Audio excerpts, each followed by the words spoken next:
ناظرین، ایسے مناظر آپ نے فلموں میں تو بہت دیکھے ہوں گے، لیکن اب یہ تخیلاتی یعنی فکشن کی دنیا حقیقت کا روپ دھارنے لگی ہے۔ نئی تحقیق سے پتہ چلتا ہے کہ موسمیاتی تبدیلی کے باعث دنیا میں خطرناک تبدیلیاں رونما ہو رہی ہیں اور کائنات تباہی کے پوائنٹ آف نو ریٹرن پر پہنچ چکی ہے، جس کی سب سے بڑی مثال آب و ہوا میں خوفناک تبدیلی اور زمین کی کم ہوتی روشنی ہے۔ Emissions of greenhouse gases need to peak within the next 3 years if we're to stave off the worst effects.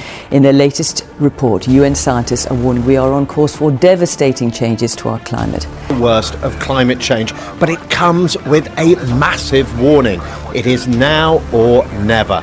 There can be no کائنات پر آب و ہوا اور روشنی کی موجودگی اور ملاپ قدرت کی رونائیوں کا ایک بہت ہی خوبصورت امتزاج ہے، اور یہ ایک نہایت جاذب نظر قدرتی عمل کے ذریعے ایک دوسرے سے جڑے ہوتے ہیں۔ اسی طرح بادل کرۂ ارض کی فضا میں پانی کے قطروں یا منجمد پانی کے شفاف ٹکڑے یا دیگر ذرات کی قابل دید معلق شکل کا نام ہے۔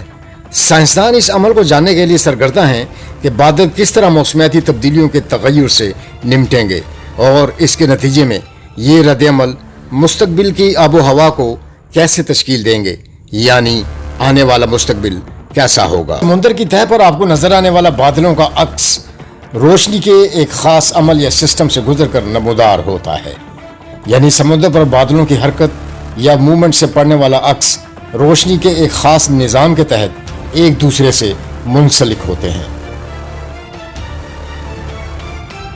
یہ ریسرچ سائنسدانوں کے 2 دہائیوں پر مشتمل مشاہدے پر انحصار کرتی ہے، جس میں ارتھ شائن نامی روشنی کا تجزیہ کیا گیا۔ اس تجربے میں چاند کے تاریک پہلو کی سطح پر منعکس روشنی اور زمین پر پڑنے والی سورج کی کرنوں سے پیدا ہونے والی چمک کا بغور جائزہ لیا گیا۔ کائنات میں موجود مختلف عوامل میں روشنی کو منعکس کرنے کی صلاحیت مختلف ہوتی ہے، یعنی کائنات پر موجود مختلف عوامل اور چیزوں میں روشنی جذب کرنے کی صلاحیت ایک جیسی نہیں ہوتی۔ سمندر میں یہ استعداد یعنی کوالٹی بہت کم ہے، زمین میں سمندر کے مقابلے تقریباً دگنی۔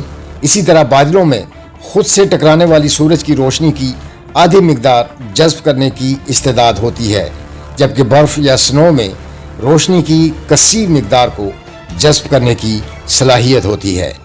جنوبی کیلیفورنیا میں سائنسدان 1998 سے اس بات کا مطالعہ کر رہے ہیں کہ کس طرح زمین کی چمک میں اتار چڑھاؤ آتا ہے۔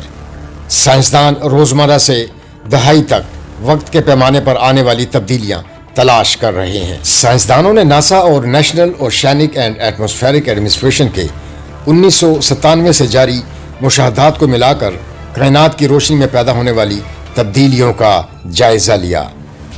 2 دہائیوں کے دوران زمین سے منعکس ہونے والی روشنی کی مقدار میں 0.5% کمی ہوئی ہے، یعنی فی مربع میٹر روشنی میں تقریباً نصف واٹ کمی ہوئی ہے۔ زیادہ تر تبدیلی ارتھ شائن ڈیٹا سیٹ کے آخری 3 سالوں میں نظر آئی، جس کا محققین نے 2017 تک تجزیہ کیا۔ 2019 کے آخر تک دیکھا گیا کہ روشنی کی مقدار میں مزید کمی واقع ہوئی ہے۔ سائنسدانوں کے مطابق زمین کی روشنی کی مقدار میں تبدیلی زمین میں ہی تبدیلی سے آنی چاہیے۔ امریکہ میں مشرقی بحر الکاہل پر کم روشنی والے بادل اور سمندر کی تہہ پر درجہ حرارت میں شدید اضافہ بھی نوٹ کیا گیا ہے۔ ناظرین، چونکہ روشنی خلا میں منعکس نہیں ہوتی بلکہ وہ زمین کے نظام میں جذب ہو جاتی ہے، اس لیے چمک میں تبدیلی آب و ہوا کے مستقبل پر بھی اثرات مرتب کرتی ہے اور ممکنہ طور پر انسانی سرگرمیوں کے نتیجے میں موسمیاتی تبدیلی کی رفتار مزید بڑھ گئی ہے۔ انسانی سرگرمیوں نے ماحول، سمندر اور زمین کو گرم کر دیا ہے۔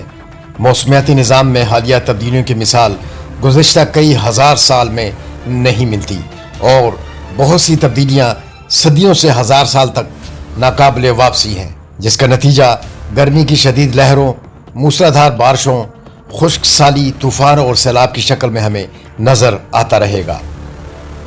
ایک رپورٹ کے مطابق عالمی سطح کا درجہ حرارت کم از کم صدی کے وسط تک بڑھتا رہے گا۔ 18ویں صدی کی نسبت زمین کی حدت اس وقت 1.1 ڈگری سینٹی گریڈ تک بڑھ چکی ہے۔ اگر ہم نے آنے والی دہائیوں میں گرین ہاؤس گیسوں کی اخراج میں تیزی سے کمی نہیں کی تو گلوبل وارمنگ 1.5 ڈگری سیلسیس تک تجاوز کر جائے گی، جس کے بعد آب و ہوا کے نتائج اور بھی سنگین ہوں گے۔ مسلسل global warming global water cycle کو مزید تیز کرے گا، اسے مزید متغیر بنائے گا اور مونسون کی بارشوں، گیلے اور خشک واقعات کی شدت میں تبدیلی آئے گی۔ جیسے جیسے کاربن ڈائی آکسائیڈ کا اخراج بڑھتا جائے گا، سمندر اور زمین فضا میں جمع کاربن ڈائی آکسائیڈ کو جذب کرنے اور اسے کم کرنے میں غیر مؤثر ہوں گے۔ گلوبل وارمنگ کے 2 ڈگری سیلسیس تک پہنچنے سے موسمیاتی تغیر ناقابل بیان ہو جائے گا، ہر طرف تباہی کے مناظر ہوں گے جس سے ہر خطے کو گزرنا ہوگا۔ گلیشیئرز کا تیزی سے پگھلنا، سمندر کی گردش میں اچانک تبدیلیاں اور موجودہ تخمینوں سے زیادہ گرمی خارج از امکان نہیں۔ مونسون بارشوں کی شدت سے متعلق پیش گوئیاں بھی بدل جائیں گی۔ ناظرین، انسانی نااہلی کے باعث حالات اس نہج پر پہنچ چکے ہیں جہاں خطرے کی گھنٹی بج چکی ہے۔ اگر ہم ابھی سے موسمیاتی تبدیلی کے چیلنجز سے نمٹنے کے لیے اقدامات شروع بھی کر دیں تو اس کے اثرات اگلے 20 سال بعد نظر آئیں گے۔